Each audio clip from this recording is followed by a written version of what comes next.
और न केवल नारा भूल गए हैं, अब उन्हें डर सता रहा है कि कहीं 400 न हार जाए। और सच्चाई तो यही है। हमने आपने थोड़ी देर में समझने की कोशिश की। सोचिए उन्होंने क्या नारा दिया।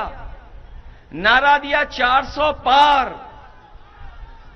हम लोग बाद में समझ में आया कि 400 पार का मतलब हुआ कि 543 में 400 पार मतलब 143 सीटें।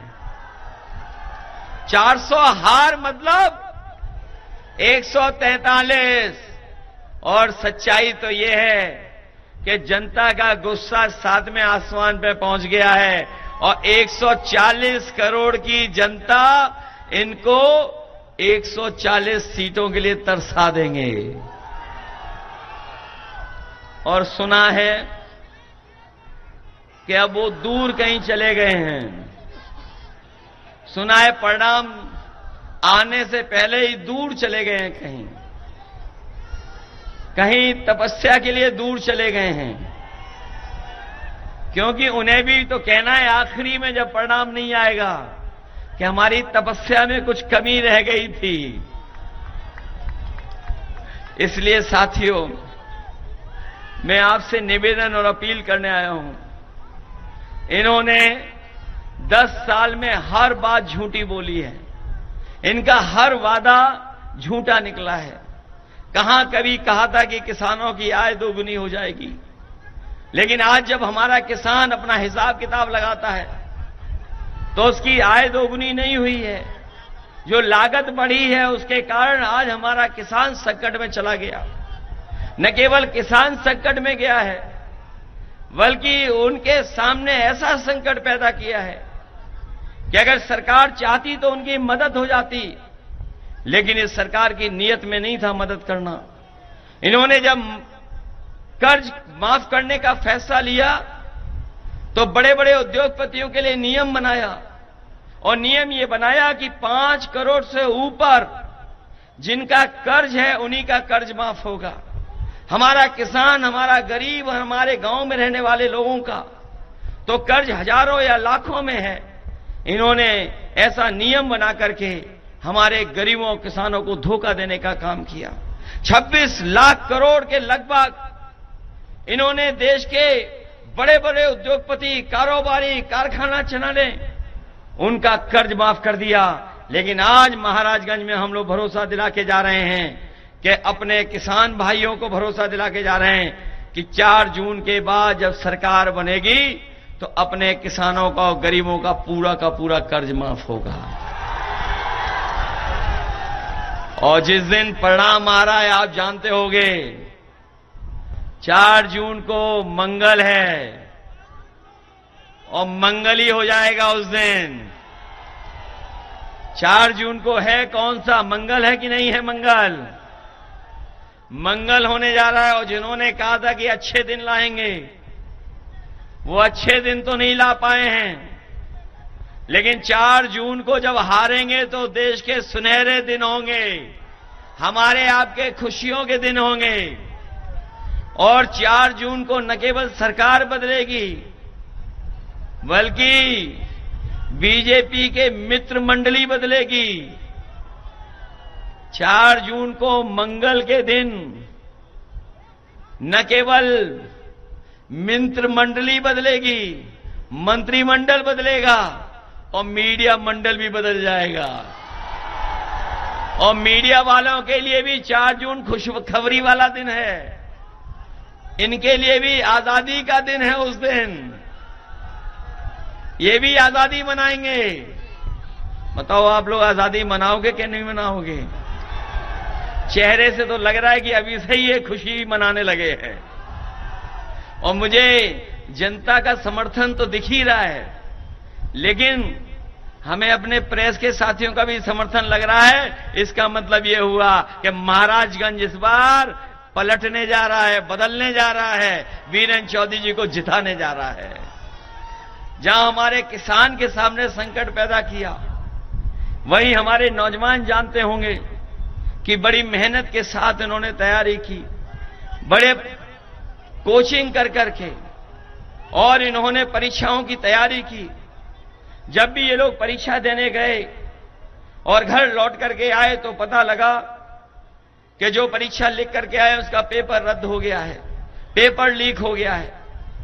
और अभी तक जितनी भी भर्तियां हुई हैं या जितनी भी परीक्षाएं हुई हैं, सबके पेपर लीक करा दिए। और याद रखना नौजवान साथियों, ये पेपर लीक नहीं हुए हैं, ये सरकार ने जानबूझ करके पेपर लीक किए हैं और इसलिए किए कि जिससे कि आपको नौकरी न देनी पड़े, इसलिए पेपर लीक किए हैं। और पेपर लीक होने से आपको नौकरी तो मिली नहीं है, लेकिन जरा सोचना जाकर के इन बीजेपी के लोगों ने 10 साल में आपका 1/3 जीवन बर्बाद करने का काम किया है। 1/3 जीवन बर्बाद किया है। न केवल इन्होंने नौकरियों के पेपर लीक कराए, बल्कि हमारा यहां का नौजवान जानता होगा, जो सपना देखता था कि भाग दौड़ कर करके जब फौज में भर्ती हो जाएगा तो उसे वर्दी पहनने को मिलेगी, उस सपने को भी तोड़ने का काम किया। जो नौकरी पक्की थी उस नौकरी को आधा अधूरा बना दिया और ऐसा आधा अधूरा बनाया अग्निवीर वाली व्यवस्था में कि अगर वो शहीद हो जाएगा तो उसको सम्मान नहीं मिलेगा, जो सुविधाएं हैं वो भी नहीं मिलेंगी। इसलिए अपने नौजवानों को हम कह के जा रहे हैं कि आने वाले समय में जब सरकार बनेगी तो ये अग्निवीर व्यवस्था हमेशा हमेशा के लिए खत्म हो जाएगी। आपको पहले की तरह जो पक्की नौकरी थी, पक्की वर्दी पहनने को मिलती थी, वैसी ही आपको पक्की वर्दी और नौकरी देने का काम आने वाले समय में इंडिया गठबंधन करेगा। न केवल अग्निवीर व्यवस्था खत्म होगी, बल्कि आप जानते होंगे, सब लोगों ने बताया होगा मन से कि 30 लाख सरकारी नौकरियां खाली पड़ी हैं, जो इस सरकार ने जानबूझ करके नहीं भरी। ये जानते थे कि अगर भरेंगे तो नौकरी मिल जाएगी, लेकिन हमारे नौजवानों को नौकरी नहीं दी। 30 लाख नौकरियां अभी भी खाली हैं। हम अपने नौजवानों को भरोसा दिला के जा रहे हैं, आप तैयारी करिए, सरकार बनते ही 30 लाख नौकरियां आपको दे करके देने का काम करेंगे। इसलिए मदद करिए आप सब लोग। बताओ मदद करोगे कि नहीं करोगे? हम अपने खाकी वर्दी पहनने वालों को भी सावधान करने आए हैं। अभी तो फौज की नौकरी हुई है 4 साल की, ये अगर बीजेपी वाले दोबारा आ गए तो खाकी वर्दी वालों की भी नौकरी 3 साल की हो जाएगी। ये जब मैं कहता हूं तो यही हमारे खाकी वर्दी पहनने वाले भाई लोग प्रेस से सवाल करवाते हैं कि बताओ कैसे हो सकता है ये।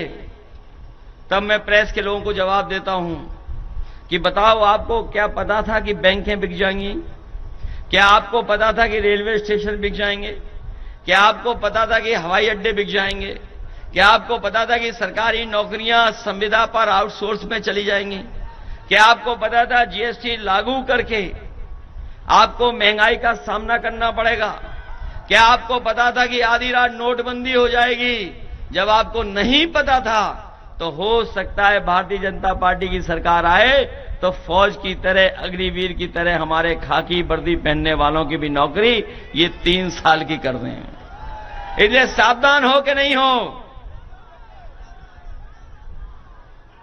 सावधान हो कि नहीं हो आप लोग?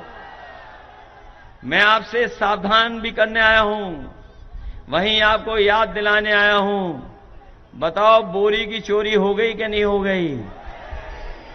पहले 5 किलो की हुई, फिर 5 किलो की हुई। बताओ खाद की बोरी से कितनी चोरी हो गई?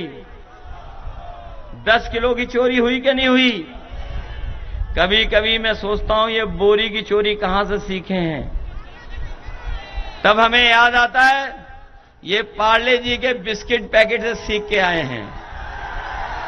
याद कीजिए, पहले पार्ले जी का बिस्किट पैकेट कितना बड़ा आता था, और जैसे जैसे महंगाई बढ़ी और मुनाफा कमाया उन्होंने, तो बताओ पैकेट कितना बड़ा हो गया। याद रखना, ये दोबारा आ गए तो बोरी की चोरी तो करेंगे ही करेंगे, लेकिन आपके पार्ले जी का बिस्किट पैकेट भी